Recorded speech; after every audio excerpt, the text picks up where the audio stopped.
Hello students, आज हम लोग यूजीसी नेट एग्ज़ाम के दो इम्पॉर्टेंट टॉपिक्स के बारे में डिस्कस करेंगे। The first topic is people and environment and the next topic is ICT information and communication technology.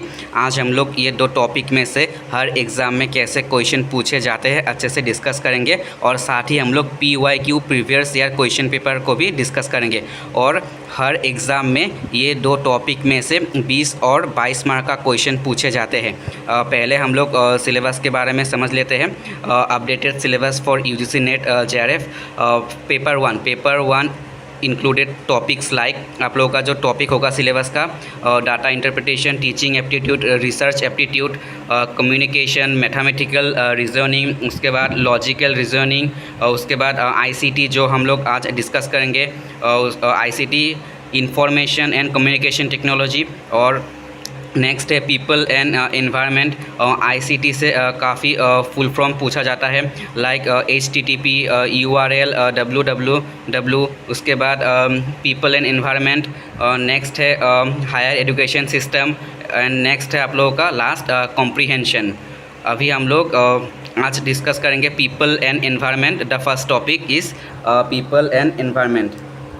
और आप लोगों को पीपल एंड एनवायरनमेंट का मोस्ट इम्पॉर्टेंट टॉपिक है MDG and SDG। MDG means millennium development goals and SDG means sustainable development goals. Her exam में अभी तक जिन लोगों ने एग्ज़ाम के लिए अटेम्प्ट दिया है उनको पता होना चाहिए कि हर एग्ज़ाम में MDG और SDG से एक या दो क्वेश्चन हर एग्ज़ाम में रहता है। तो हम लोग अच्छे से समझ लेंगे और इस वीडियो में से आप लोग का कवर हो जाएगा। MDG और SDG फुल फॉर्म याद रखिएगा। और MDG और SDG का गोल और टारगेट्स कितना होता है पूछा जाता है हर एग्ज़ाम में। और मैच द फॉलोइंग, इस तरह से ये क्वेश्चन आया था आप लोग का 2024 में आया था। चलिए देखते हैं क्वेश्चन को। लिस्ट 1 और लिस्ट 2, मैच द फॉलोइंग। आप लोगों को मैच करना होगा। आप लोग इसको अच्छे से याद रखिएगा। MDG का और SDG का कितना गोल्स है और कितना टारगेट्स है याद रखिएगा, ठीक है। गोल्स एंड टारगेट्स कितना कितना है याद रखिएगा। देखिए पहला क्या है, goals in millennium development goals कितना है, मिलेनियम डेवलपमेंट गोल्स कितना है, 8, ठीक है, 8 है। MDG का गोल्स कितना है, 8 है, याद रखिएगा। नेक्स्ट है टारगेट्स इन मिलेनियम डेवलपमेंट गोल्स, टारगेट कितना है, MDG का टारगेट कितना है, 21, याद रखिएगा। नेक्स्ट है goals in sustainable development goals. SDG का गोल्स कितना है, SDG का गोल्स है 17, याद रखिएगा। और उसके बाद टारगेट्स इन सस्टेनेबल डेवलपमेंट गोल्स, SDG का टारगेट्स कितना है, 169। इम्पोर्टेंट टॉपिक्स है और हर एग्ज़ाम में क्वेश्चन यहाँ से आते हैं। नेक्स्ट है आप लोगों का 45, ये क्वेश्चन आया था आप लोगों का 2024 में आया था। Which of the following are true about the millennium development goals. MDG के बारे में कौन सा यहाँ पर स्टेटमेंट करेक्ट है। MDG हैव 8 गोल्स, ये करेक्ट है आप लोगों का। नीचे आप लोगों का ऑप्शन दिया है कौन सा स्टेटमेंट करेक्ट है, ABC या नेक्स्ट AB, BD, BCD, कौन सा करेक्ट है। देखिए हम लोग पहले ऑप्शन देख लेते हैं क्या क्या है। MDG हैव 8 गोल्स, ये करेक्ट है। अभी हम लोगों ने पढ़ा है MDG गोल्स कितना है, 8 है। MDG गोल्स कितना है, मिलेनियम डेवलपमेंट गोल्स कितना है, 8 है, ठीक है। नेक्स्ट स्टेटमेंट देखते हैं क्या है। MDG हैव 40 टारगेट्स, ये रॉन्ग है। MDG have 21 targets. अभी हम लोगों ने डिस्कस किया कितना टारगेट्स है, MDG का टारगेट्स कितना है, 21। नेक्स्ट हम लोग स्टेटमेंट देखते हैं। नेक्स्ट क्या है, MDG were to be achieved by the year 2015। ये ट्रू स्टेटमेंट है। MDG को 2015 तक प्राप्त किया जाना था। ये दो स्टेटमेंट A और C स्टेटमेंट करेक्ट है। और नेक्स्ट D क्या है, MDG were the successor of sustainable development goals, ये रॉन्ग है। हम लोग का करेक्ट आंसर होगा A और C, ऑप्शन B हम लोग का ऑप्शन करेक्ट होगा। नेक्स्ट ये है आप लोगों का SDG सस्टेनेबल डेवलपमेंट गोल्स कितना था, 17 था। और सस्टेनेबल डेवलपमेंट गोल्स का टारगेट्स कितना था 169, याद रखना। और आप लोगों का SDG सस्टेनेबल डेवलपमेंट गोल्स जो 17 हैं उसके बारे में क्वेश्चन हर साल और हर एग्ज़ाम में पूछा जाता है। जैसे आप लोगों को मैच द फॉलोइंग देगा, नंबर 1, नंबर 2, नंबर 3 गोल्स में क्या क्या बात बताया गया है। एक क्वेश्चन भी आया था, मैं हम सभी को अभी PYQ से दिखा देता हूँ। ये क्वेश्चन आया था, पहले हम लोग गोल्स को अच्छे से समझ लेते हैं। SDG का गोल 17, ठीक है। चलिए पहला गोल क्या है, नो पॉवर्टी। नंबर 1 गोल्स है no poverty, number 2 zero hunger, number 3 good health and wellbeing, next number 4 quality education, and number 5 gender equality, and number 6 clean water and sanitation, number 7 affordable and clean energy, number 7 के बाद number 8 decent work and economic growth, number 9 industry innovation and infrastructure, and next 10 में है reduce inequalities, number 11 sustainable cities and economics, number 11 के बाद है हम लोगों का number 12 responsible consumption and production, number 13 climate action, number 14 life below water, number 15 life on land, and next है आप लोगों का number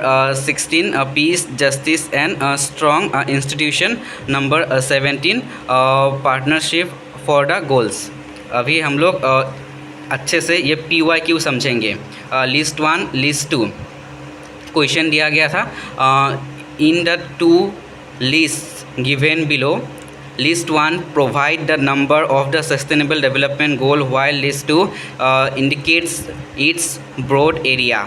Match the two lists and choose the correct answer from the code given below. List 1, list 2. List 1 में क्या दिया गया है, SDG goal number, and list 2 में दिया गया है broad area।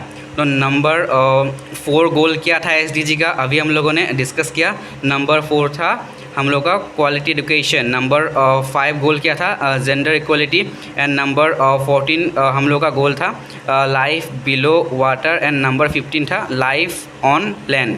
अभी हम लोग फिर से देखेंगे नंबर 14 और नंबर 15 गोल, नंबर 14 लाइफ बिलो वाटर, देखिए नंबर 14 लाइफ बिलो वाटर। अभी नंबर 15 देखेंगे, number 15 life on land, number 15 है लाइफ ऑन लैंड। ये क्वेश्चन आप लोगों का 2024 में आया था।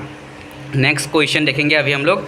नेक्स्ट क्वेश्चन है Montreal protocol is related to protection of stratospheric ozone layer. और क्वेश्चन पूछा जाता है कि ओजोन लेयर कहाँ स्थित है, याद रखिएगा स्ट्रेटोस्फेरिक लेयर में स्थित है। ये क्वेश्चन आप लोगों को 2023 में आया था, जून में आया था, 23 में जून में आया था, याद रखिएगा।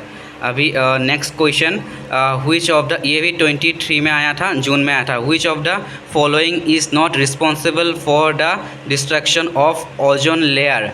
इनमें से कौन सी गैस ओजोन क्षरण के लिए उत्तरदायी नहीं है, याद रखिएगा। इसका करेक्ट आंसर होगा डायोक्सिन, याद रखिएगा डायोक्सिन। और इसके बारे में आप लोग ओजोन लेयर के बारे में अच्छे से समझ लेना, क्योंकि हर एग्ज़ाम में क्वेश्चन पूछा जाता है ओजोन लेयर के ऊपर, ठीक है। अभी हम लोगों ने पढ़ा ओजोन लेयर कहाँ स्थित है, स्ट्रेटोस्फेरिक लेयर में स्थित है, ठीक है। उसके बाद ओजोन लेयर के मतलब डिस्ट्रक्शन या क्षरण के लिए कौन सा गैस उत्तरदायी नहीं है, डायोक्सिन। और इसके बारे में अच्छे से समझेंगे और अच्छे से समझेंगे। देखिए क्या बताया गया कि डायोक्सिन ओजोन परत के क्षरण के लिए जिम्मेदार नहीं है, और ओजोन परत में हो रहे क्षरण के लिए क्लोरोफ्लोरोकार्बन गैस प्रमुख रूप से उत्तरदायी है। CFC क्लोरोफ्लोरोकार्बन फुल फॉर्म पूछा जाता है। इसके अलावा होलोन, उसके बाद मिथाइल क्लोरोफॉर्म, उसके बाद कार्बन टेट्राक्लोराइड आदि रासायनिक पदार्थों भी ओजोन को नष्ट करने के लिए योगदान दे रहे हैं। नेक्स्ट क्वेश्चन, नेक्स्ट है हम लोग का ICT। आईसीटी से क्वेश्चन हर साल इम्पोर्टेंट टॉपिक्स के बारे में पूछा जाता है। ICT information and communication technology से क्वेश्चन पूछा जाता है। और जनरेशन्स ऑफ कंप्यूटर से हर एग्ज़ाम में अभी तक जिन लोगों ने एग्ज़ाम के लिए अटैम्प्ट दिया है उनको पता होगा, हर एग्ज़ाम में आप लोगों का कंप्यूटर रिलेटेड टॉपिक्स पूछा जाता है। और कंप्यूटर रिलेटेड टॉपिक्स में से आईसीटी का कंप्यूटर का जनरेशन्स के ऊपर क्वेश्चन पूछा जाता है। तो आप लोग यहाँ से अच्छे से समझना होगा आप लोगों को। The 5 generation of computer, the 5 generations of computer क्या है। फर्स्ट जनरेशन कंप्यूटर को वैक्यूम ट्यूब्स भी कहा जाता है, अच्छे से याद रखिएगा। The first generation computer is called vacuum tubes. आप लोगों को मैच द फॉलोइंग इस तरह से क्वेश्चन आया था और डायरेक्ट क्वेश्चन आया था, ये नंबर 4 आया था। The 4th generation computer is called what, microprocessor. याद रखिएगा, ये पूरा याद रखिएगा लिस्ट। First generation of computer is called vacuum tubes, second generation of computer is called transistors, third generation computer is called integrated circuits, उसके बाद fourth generation of computer is called microprocessor and fifth generation computer is called artificial intelligence. उसके बाद next input device, output device. हर exam में आप लोगों को input device और आउटपुट डिवाइस के अलावा आप लोगों को फाइल साइज़ के बारे में भी क्वेश्चन पूछा जाता है। ये फाइल साइज़, अभी हम लोग पहले इनपुट डिवाइस और आउटपुट डिवाइस को अच्छे से समझते हैं। देखिए, आप लोग इनपुट डिवाइस और आउटपुट डिवाइस को अच्छे से याद रखिएगा, क्योंकि आप लोगों को यहाँ से क्वेश्चन 2024 में आया था। 2024 में जो री एग्ज़ाम हुआ था उसमें आया था, ठीक है, याद रखिएगा। इनपुट डिवाइस और output device, common examples of computer input devices, keyboard, mouse, microphone, scanner और जॉयस्टिक, ये सब क्या है, इनपुट डिवाइस, ठीक है, याद रखिएगा। अभी हम लोग इनपुट डिवाइस के बाद आउटपुट डिवाइस डिस्कस करेंगे। ये जो हम लोगों ने डिस्कस किया ये इनपुट डिवाइस है, ठीक है। हम लोग इनपुट डिवाइस और आउटपुट डिवाइस दोनों डिस्कस करेंगे। पहला है common examples of computer input devices like keyboard, mouse, microphone, scanner and joystick. और नेक्स्ट है some common examples of output devices are monitor, display, printer, speaker, headphones, earphones, projectors, plotters. और अभी इसके बाद है फाइल साइज़। ये file size इस बार भी क्वेश्चन आया था, 2025 जून में भी आया था। File size smallest to largest in order, file size from smallest to largest in order. देखिए, पहले क्या आएगा, फाइल बीट आएगा, उसके बाद बाइट आएगा, उसके बाद किलोबाइट केबी आएगा, उसके बाद मेगाबाइट एमबी आएगा, उसके बाद गीगाबाइट जीबी आएगा, उसके बाद टेराबाइट टीबी आएगा, उसके बाद पेटाबाइट पीबी आएगा, उसके बाद एक्साबाइट ईबी आएगा, उसके बाद जेटाबाइट जेडबी आएगा, उसके बाद योटाबाइट वाईबी आएगा। आज हम लोग ये 2 इम्पॉर्टेंट टॉपिक्स डिस्कस किए। उसके बाद हम लोग next higher education system, teaching aptitude, उसके बारे में अच्छे से समझेंगे। आज के लिए हम लोग यहीं पर रखते हैं। सभी लोग अच्छे से पढ़ते रहिएगा, फिर मिलेंगे एक और नए वीडियो में।